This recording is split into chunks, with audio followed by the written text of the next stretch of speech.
कहा जाता है प्राचीन काल में एक तपस्वी ब्राह्मण कश्मीर में रहता था। उसका परिवार बहुत ही बड़ा था, इसीलिए परिवार का पालन पोषण करने में वो असमर्थ था। वह रात भर नारायण भक्ति में लीन रहता और दिन में धन कमाने के लिए भटकता रहता। बहुत बार तो उसे लोगों के खेतों में मेहनत मजदूरी करनी पड़ती थी। स्वभाव से वो ब्राह्मण बहुत ही विनम्र और अच्छा था, परंतु धन के अभाव के कारण उसकी पत्नी उतनी ही गुस्सैल और तेज स्वभाव की हो गई थी। वो हर समय अपने पति को तंग करती, ताने मारती और धन की कमी का रोना रोती रहती। हालांकि वो ब्राह्मण बहुत ही ज्ञानी और परमेश्वर भक्त था, परंतु उसके भाग्य में शायद गरीबी से भरा हुआ जीवन ही लिखा था। पत्नी के ताने और धन का अभाव होते हुए भी वह हमेशा नारायण की भक्ति में लगा रहता। उसकी पत्नी को अपने पति की नारायण भक्ति तनिक भी पसंद नहीं थी। वो कहती कि तुम भक्ति को छोड़कर अपने यजमानों पर ध्यान दो। इतना सच्चा और सीधा होने से हमारा गुजारा नहीं चलेगा। तुम क्यों नहीं अपने यजमानों को झूठ सच बतलाकर धन कमाते? परंतु ब्राह्मण महोदय पर इन बातों का कोई असर नहीं होता। वो अपनी भक्ति और सच्चाई के मार्ग से टस से मस ना होते। एक दिन की बात है, ब्राह्मण महाराज काम ढूंढने के लिए निकले, पर दिन भर खाक छानने के बाद भी उन्हें कहीं काम ना मिला। शाम को घर लौटने में उसे संकोच होता था कि खाली हाथ घर कैसे जाऊं। पत्नी तो ताने मार मार कर जान ही निकाल देगी, परंतु घर तो जाना ही था। सो वो डरते डरते आंगन में पहुंचा, पर ज्यों ही उसकी पत्नी ने उसे खाली हाथ घर में आते देखा, वो हाथ में एक मजबूत टहनी लेकर आई और आव देखा ना ताव पति पर टूट पड़ी। जैसे तैसे रात कटी। अगले दिन फिर से ब्राह्मण काम की तलाश में निकल पड़ा। इस दिन भी भाग्य ने उसका साथ नहीं दिया। शाम ढलते ढलते वह घर पहुंचा तो घर में अन्न का एक दाना भी नहीं था। उसके बच्चे भूख से तड़प रहे थे। यह देखकर उसका कलेजा मुंह को आने लगा, परंतु वो करता भी क्या, बच्चों को खाली पेट ही सुला दिया। परंतु उसे खुद नींद कैसे आती। वो सोचने लगा कि भगवान ने स्वयं ग्रंथों में कहा है कि मैं रात होने से पहले कीड़े मकोड़ों तक के लिए अन्न की व्यवस्था करता हूँ। यदि पुस्तकों में लिखी हुई यह बात सही है तो मेरे कलेजे के टुकड़ों के लिए अन्न की व्यवस्था क्यों नहीं हुई? इनके पेट खाली क्यों रह गए? यह सोचने के पश्चात वह उठ खड़ा हुआ। उसने वो पुस्तक खोली। पुस्तक में बिल्कुल यही बात लिखी हुई थी। ब्राह्मण अपने आप से कहने लगा कि यह गलत है, सरासर गलत है।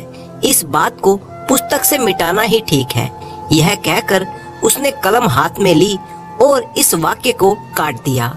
उसने पुस्तक बंद करके रख दी और लेट गया। अगले दिन प्रातः वो पुनः काम की खोज में निकल पड़ा। दिन भर काम करने के बाद उसने कुछ पैसे कमाए। इन पैसों से वो सेर भर आटा खरीद कर घर आ गया, पर ज्यों ही आंगन में पैर रखा तो वहाँ पर दूसरा ही आलम था। हर दिशा जगमग और हर कोई काम में व्यस्त था।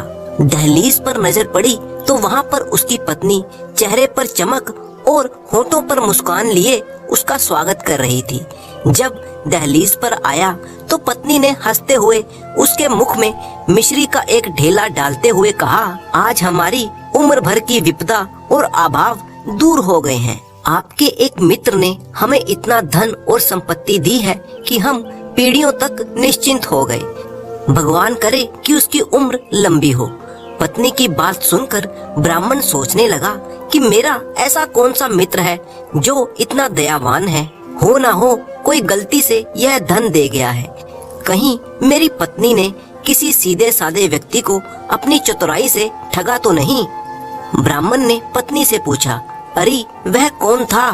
अजी क्यों नाटक करते हो, जैसे कुछ पता ही नहीं। वह वही था जिसकी कल कहीं पर आपने जीवा काट दी थी। पत्नी ने आगे कहा, काफी खून बह रहा था बेचारे का। वो कह रहा था कि अपने पति से कहना कि मेरी जीभ में टांका लगा दे, जिससे खून बहना बंद हो जाएगा। बकवास ना कर, मैंने किसी की जीभ नहीं काटी। मुझे पूरा पूरा बता दे कि वह कौन था, नाम क्या था उसका। पति एक सांस में बोल पड़ा। जब आप सुबह शहर की ओर चल पड़े तभी एक घोड़े वाला आया। उसके घोड़े की पीठ पर एक थैला था। मुझसे पूछा कि तुम्हारा पति कहाँ है। मैंने कहा वे काम से गए हैं। उसने कहा ये थैला ले लो तो मैं जाऊं। हमने थैला लिया और ऊपर की मंजिल में इसे खाली किया। इसमें हीरे, रतन, मोती और सोने के सिक्के थे। थैला लौटाते हुए हमने उससे पूछा कि आप कौन हैं, क्या नाम है आपका, ये रतन, हीरे आदि आप कहाँ से लाए हैं। उसने जवाब में कहा कि मैंने तुम्हारे पति का ऋण चुकाना था। कल रात तुम लोगों के पास खाने के लिए कुछ नहीं रहा होगा, तब तुम्हारे पति ने बड़े ही क्रोध भरे लहजे में मुझसे ऋण का तकादा किया। मेरी जुबान से जब कुछ देर तक कोई बोल न फूटे तो वह उठा और मेरी जुबान काट डाली। यह कहकर उसने अपनी जीभ दिखा दी।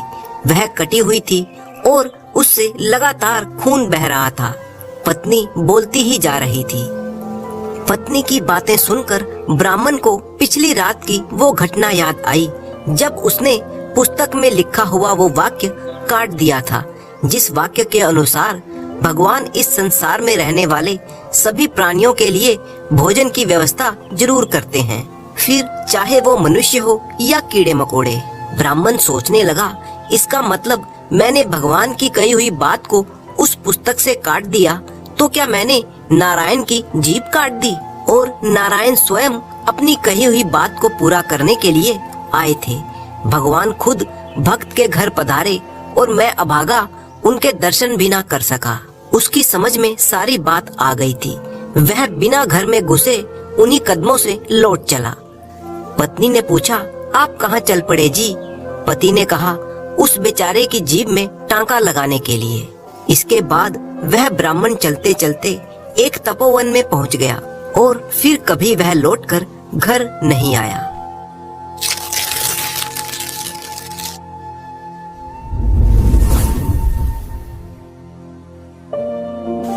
प्राचीन काल में एक व्यापारी था जिसका नाम था नजूमी। उसने अपने पिता का व्यापार कुछ समय पहले ही संभाला था। एक बार वह अपने ऊंट पर कुछ सामान लादकर दूसरे शहर के लिए चल दिया। बहुत तेज गर्मी थी, कंटीले व रेतीले रास्ते थे। अचानक आंधी चलने लगी। नजूमी एक ठीक सी सराय देखकर वहां पर ठहर गया। उसने ऊंट से सामान उतारा और ऊंट को बाहर ही बांध दिया। वह दिन भर का थका हुआ था, इसी कारण उसे लेटते ही नींद आ गई। सुबह को जब वह सोकर उठा तो ऊंट को बाहर बंधा हुआ ना देखकर वह घबरा गया। तभी उसने देखा कि उसका सामान भी वहां पर नहीं था।